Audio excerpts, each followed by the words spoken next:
Hey everyone, RemanX here, and we got a brand new tool provided by Bacon. Basically, what happened is we've learned some information. If you guys don't know, we data mine the actual scoring per level here for the event for this Avengers Tower. So the question is, once you get above 50, what do you do? And don't fret, because a lot of people are going to get to 50 and above, and your roster is going to be challenged by the content here. But the question is, do you drop back down, move back up? How do you get to maximize your points when you run into teams? So the idea here is you've got a number of choices, but this sheet allows you to look and allocate teams. So we're going to start with the basics. First things first, when you click on the link below, you're going to make a copy. This is going to be the OG form that you have. You're going to make a copy so you have your own copy.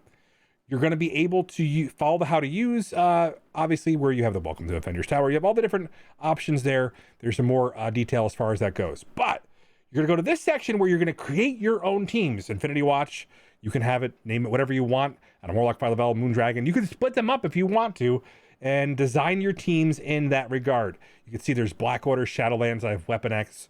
And so I have different types of teams here that are allocated to do different things. So realistically, this is what it looks like going forward. So you have complete agency over that. So let's say I wanted to add a new team, and we're going to call it Pimtech, right?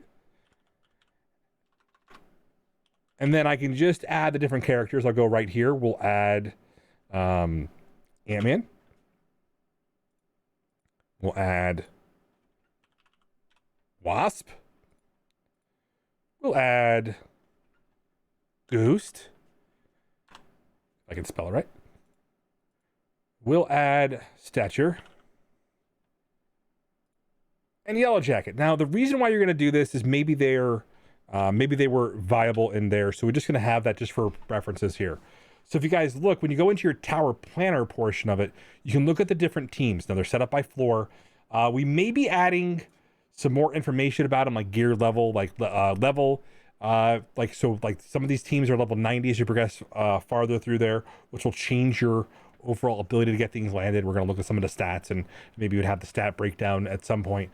This is a thing that may evolve over time, but right now this is going to help you start planning this, because day 3 is where the rubber meets the road and where you really start challenging your roster and even progressing through. So even if you have a roster that maybe can challenge to 51, 53, you drop down or keep trying to push slowly up. But that's going to help you map this out. So we're going to go to what I finished my score at over here, and then we're going to go through, because it'll actually help you decide if you're going to drop down as well.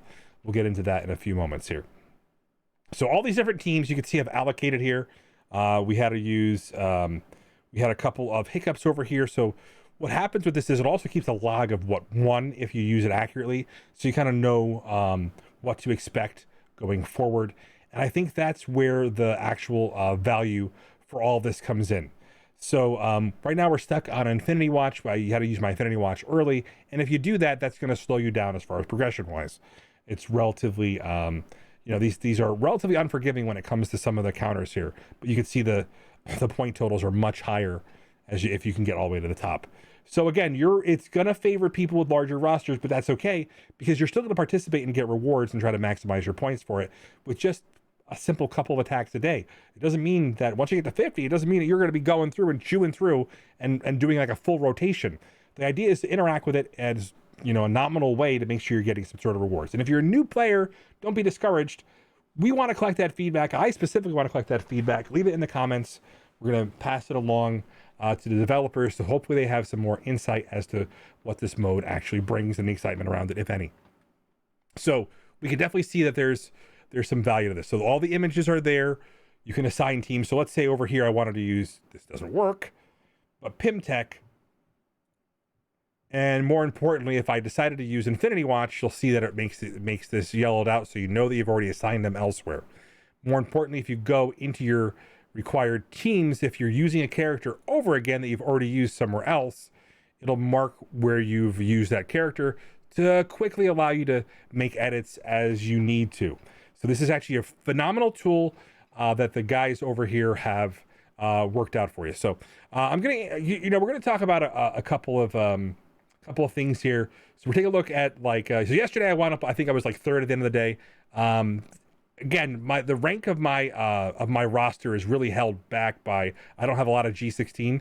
You can see that G16 is going to make a bigger impact on that overall, like how much of your roster you brought to G16 and some of the choices you make when you're trying to do that. One thing I will tell you is we've heard about like smart targeting questions with this.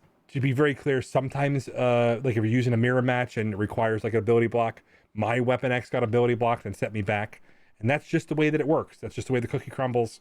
20% chance. I rolled the dice and I lost, but that's my own problem for using that counter in that regard. But you can see that you can really realistically move up depending on all of these teams as you progress. So again, the biggest thing is trying to get through like the early teams and definitely have some idea of where you want to place as you drop down, move back up, and do the like. So realistically, I think that's all we want to talk about. So again, it's pretty basic. I don't send lots of requests to edit the form. You're doing us a disservice. Make sure you're making a copy for yourself to edit and save into the Google file. You can probably put your whole team list in here if you want to for planning. But like I said, you can definitely break them out.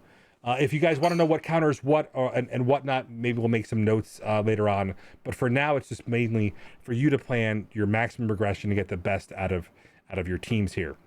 And then let's go to this.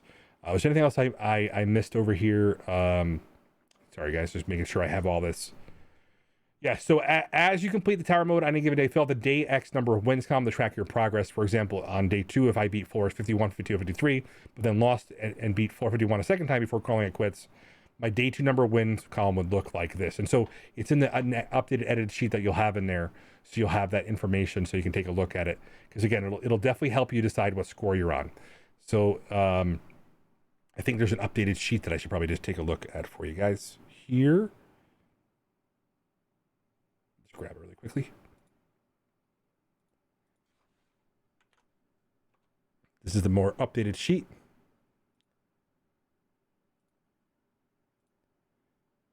That's mine that I was working on for purposes of having data that was in there.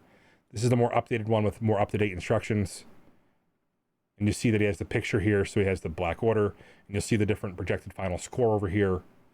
So definitely something that we have to do that. So again, if your date, don't worry about it if you're catching up from a current day, it'll project that for you. So the idea is you'll have a better idea of whether or not it's worth it to drop down and move through different point totals, or it is just to kind of continue to muscle through to the higher progression. Sometimes it might be better to lose and then move back up.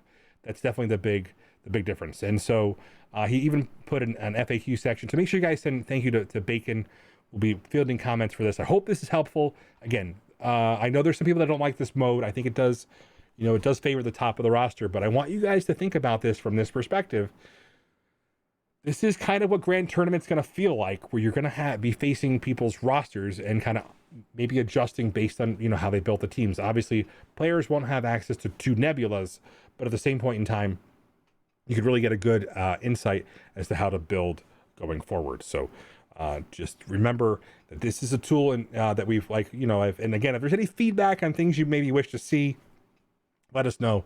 I know it's, like I said, it's a passion project for Bacon, and he's already done a phenomenal job to get this in our hands. So thanks again, Bacon. Anyway, Happy New Year, everyone.